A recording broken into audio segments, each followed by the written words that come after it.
Hello बच्चों, let's read our question. Human cells examined during G2 phase of cell cycle contained 100 units of DNA. मतलब human cell को जो examine किया गया G2 phase के cell cycle के G2 phase में 100 यूनिट्स ऑफ डीएनए है. What would be the quantity of DNA in one of the human cell produced by the telophase second of meiosis? तो हमारा टीलोफेज सेकेंड मियोसिस के telophase second के बाद एक human cell में one of the human cell में कितनी quantity रहेगी डीएनए की. तो हमारा जो की कंसेप्ट हो जाएगा वो हो जाएगा सेल डिवीजन. सेल डिवीजन में आपके 2 साइकिल्स होते हैं, mitotic and meiosis. Mitotic and meiosis. Mitotic के बाद सेम नंबर रहता है सेल्स का, मियोसिस के बाद सेल्स हाफ हो जाती हैं. ओके, तो अभी हम स्टार्ट करते हैं. जैसे उसने बोला है कि G2 फेज में हमारे कितने हैं 100 यूनिट्स ऑफ डीएनए. ये जो G2 फेज आती है वो किसके बाद आती है? पहले हमारी G1 फेज आती है, फिर हमारी S फेज आती है. S फेज में आपका डीएनए का रेप्लिकेशन होता है. तो ऑलरेडी हमारा जो G2 फेज में डीएनए है वो क्या है? डबल है. मतलब S फेज में ही क्या होता है? डबल हो जाता है. तो G2 फेज में तो ये ऑलरेडी डबल है. तो उसके बाद क्या होगा? टीलोफेज फर्स्ट में, टीलोफेज यहाँ पर हमें सेकंड की बात करी है, तो टीलोफेज फर्स्ट में क्या होगा? End of separation of each pole have 50 units of DNA. जब क्रोमोसोम दोनों क्या करेंगे? पोल की तरफ मूव कर जाएंगे, सेपरेट हो जाएंगे, तो दोनों में कितना 50-50 हाफ हाफ हो जाएगा. ठीक है. End of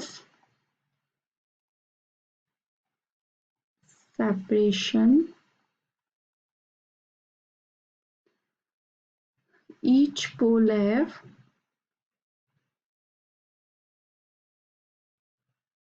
50 units of DNA.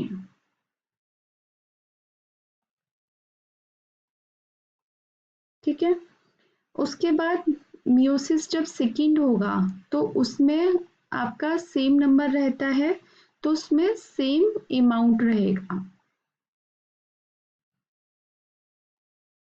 Same amount of DNA, मतलब 50 ही रहेगा. ये मियोसिस सेकेंड में. ठीक है. उसके बाद क्या होता है कि आपके टीलोफेज सेकेंड की बात करें तो 50 है अभी दोनों तरफ. दोनों जो क्रोमोसोम हमारे अलग अलग हुए उनमें 50-50 हो गया. अब टीलोफेज सेकेंड में क्या होती है कि न्यूक्लियर मेम्ब्रेन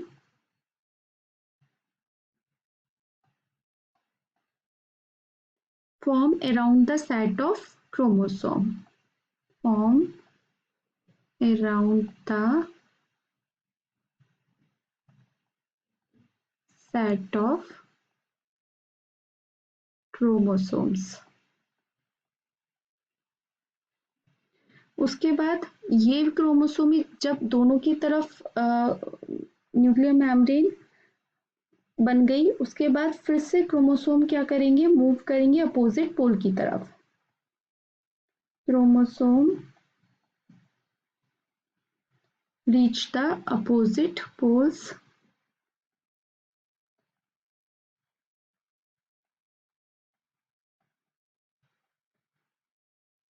ठीक है. फिर साइटोकाइनेसिस का प्रोसेस स्टार्ट होगा. मतलब किसमें डिवीजन होगा? साइटोप्लाज्म में डिवीजन होगा, साइटोकाइनेसिस होगा. उसके बाद 4 हैप्लॉइड सेल्स बनेंगी, जिसमें कि अपना खुद का न्यू ये क्रोमो जेनेटिक मटेरियल होगा.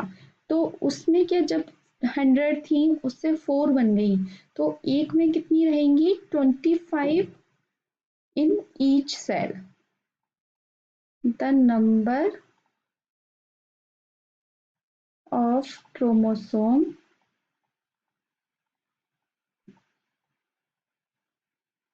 become 25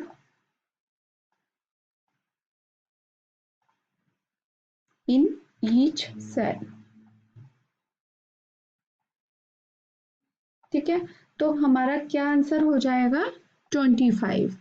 तो देख लेते हैं हम 25 यूनिट्स सही है, 100 यूनिट नहीं रहेगा। 15 तो टीलोफेज फर्स्ट के बाद हो गया था, बिटवीन 25 एंड 15 नो।